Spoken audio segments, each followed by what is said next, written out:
Misericórdia. Esse meu cenário aqui tá tal qual a terra no princípio, sem forma e vazia. Na passagem de Êxodo, capítulo 3, no famoso episódio da sarça ardente, Moisés pergunta o nome de Deus. E ele diz: Eu sou o que sou. Essa foi a primeira apresentação do próprio Deus no Velho Testamento. E hoje a gente vai tentar responder juntos quem é Deus.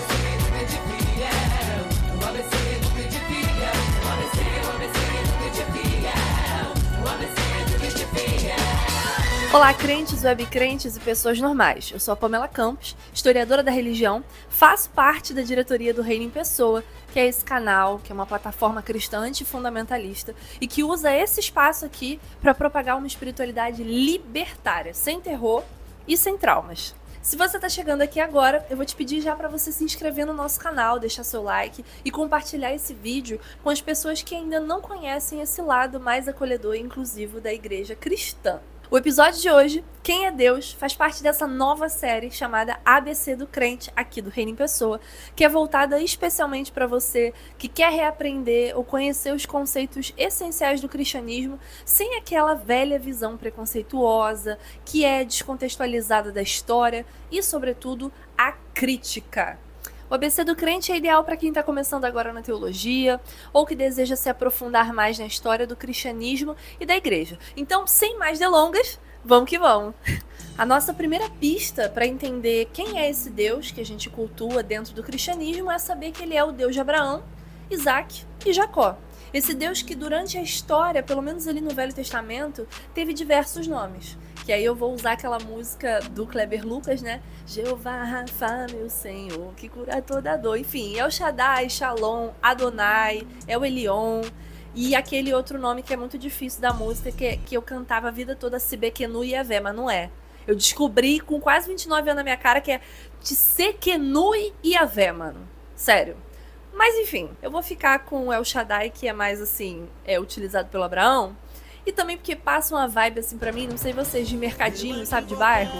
Aquela coisa bem carro do ovo, vibes, que tocam a Bruna Carla, advogado fiel, essas coisas assim, etc. Mas enfim, foco. Nós cristãos, a gente faz parte do grupo de religiões chamada abraâmicas. Mas, Pamela, o que é isso? Então, as religiões abraâmicas são as 3 grandes religiões do mundo, né?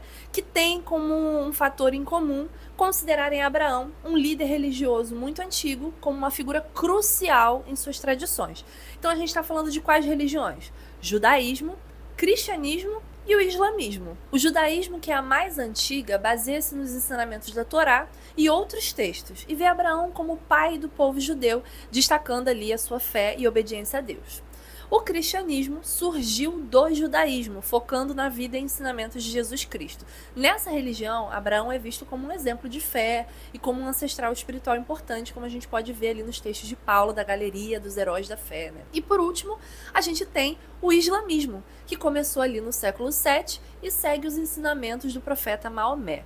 Então os muçulmanos também consideram Abraão, né, ou Ibrahim, como eles chamam, como um profeta importante e ancestral do próprio Maomé.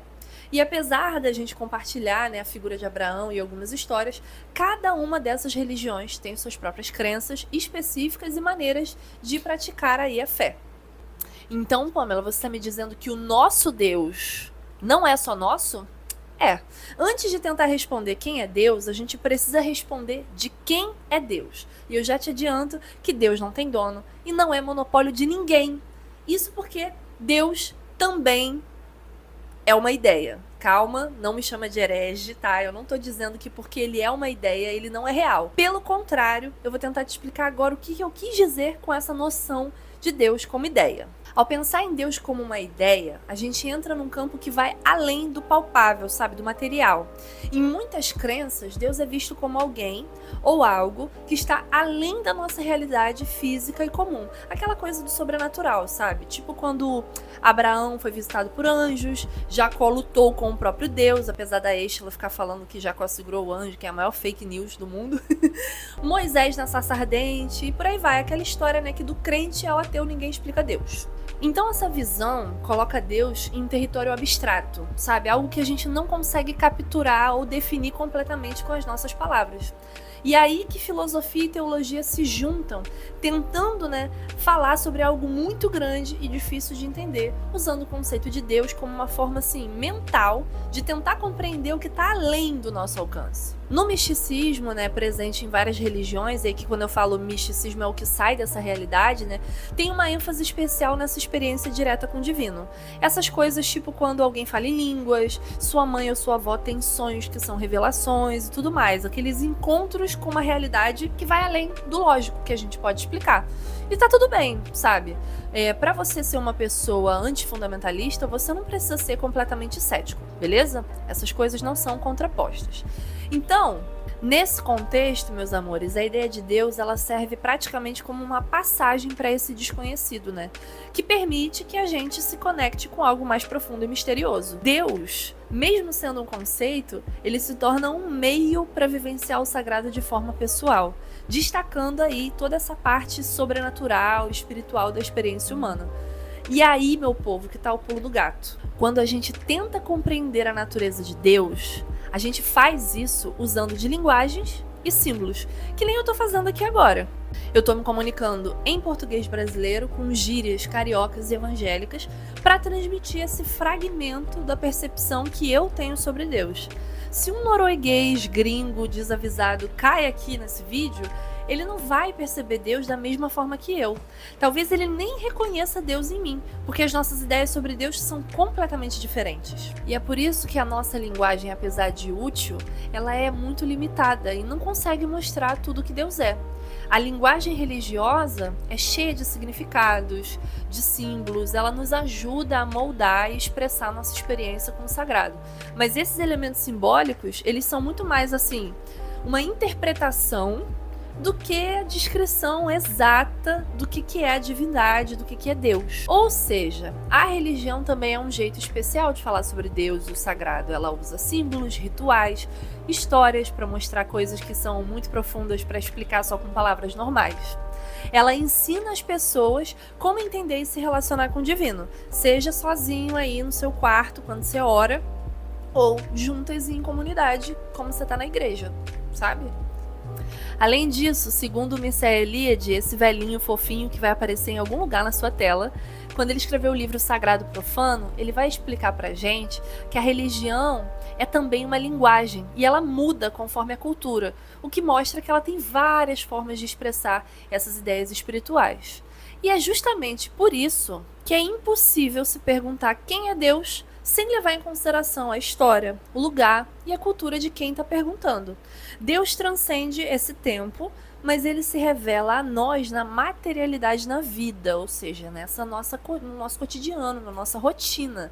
E quando a gente tenta compreender a revelação que Deus traz para nós, a gente faz através da nossa linguagem, dos nossos símbolos, ou seja, da cultura que a gente está inserido. E quem explica lindamente isso pra gente é a pesquisadora irlandesa, especialista em religiões abraâmicas, que é uma das minhas pesquisadoras favoritas do mundo, Karen Armstrong, no livro Uma História de Deus, que o Brian vai colocar aqui para vocês e a gente vai ler juntos essa citação.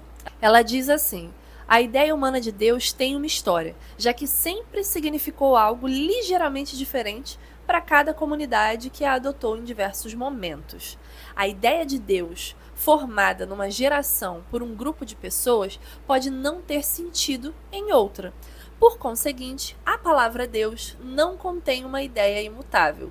Se não tivesse tal flexibilidade, a noção de Deus não teria sobrevivido e se tornado uma das grandes ideias humanas.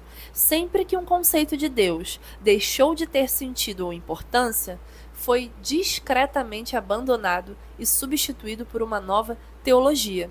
Um fundamentalista negaria isso, pois o fundamentalismo é anti-histórico. Acredita que Abraão, Moisés e todos os profetas posteriores experimentaram seu Deus exatamente como as pessoas de hoje. Contudo, basta examinar nossas três religiões para constatar que não há visão objetiva de Deus. Cada geração tem de criar a imagem de Deus que funciona para ela. E aí, meus amores, eu sei que a citação é um pouco longa, mas você tá vendo? Quando a gente tenta fechar Deus em uma única possibilidade, em um único significado, como um Deus de um único povo e linguagem, a gente está cristalizando ele em uma imagem. em um ídolo. E aí, nesse livro aqui que está sendo uma das minhas leituras preferidas desse ano, Os Segredos do Nosso Encanto, o que a fé cristã pode aprender com as espiritualidades indígenas e negras, do Marcelo Barros, ele faz uma análise assim brilhante sobre a idolatria que eu quero compartilhar com vocês aqui. Página 227. Deus está acima de toda e qualquer imagem. O que é proibido é identificar Deus como uma imagem e absolutizá-la. A imagem pode ser de madeira ou barro e pode também ser imagem mental.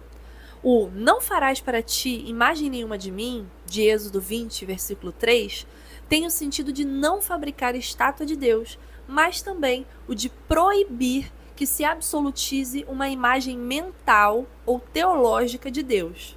Deus é mistério e está além de todas as nossas concepções.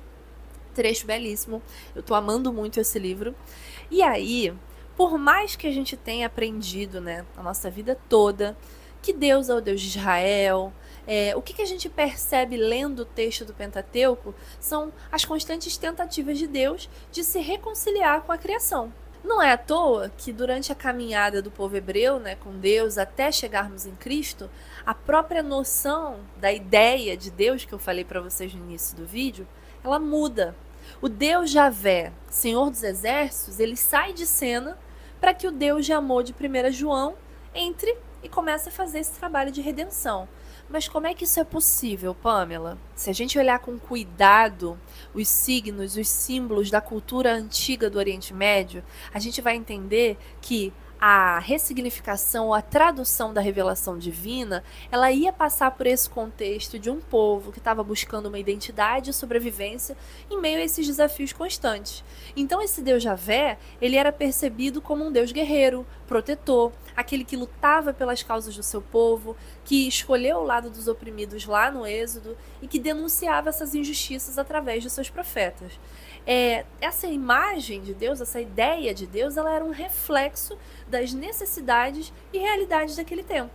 Uma linguagem compreendida pelo povo hebreu no seu contexto histórico e cultural. E aí também é importante a gente entender que essa mudança ela não é uma simples evolução linear, sabe? O povo que era completamente violento do dia para a noite resolveu ser amável, justo e paciente como era Jesus, sabe? O novo substituindo o antigo. Não. Na verdade, mesmo no Velho Testamento, há vislumbres de um Deus universalista e acolhedor. O Velho Testamento, por meio de seus profetas, ele já dava pista pra gente dessa natureza divina mais amorosa.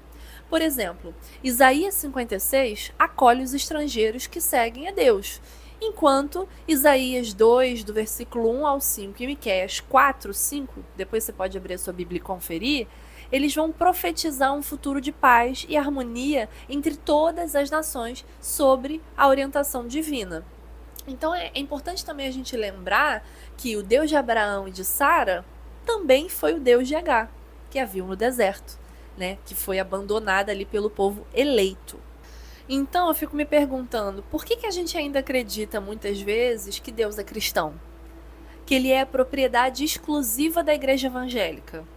Que ele só vai se manifestar através de evangélicos, que ele só faz e acontece na vida de crente, que ele só abençoa e prospera quem adora ele aos domingos, numa igreja, numa comunidade de fé, que ele só aceita a devoção de quem é batizado pelo Espírito.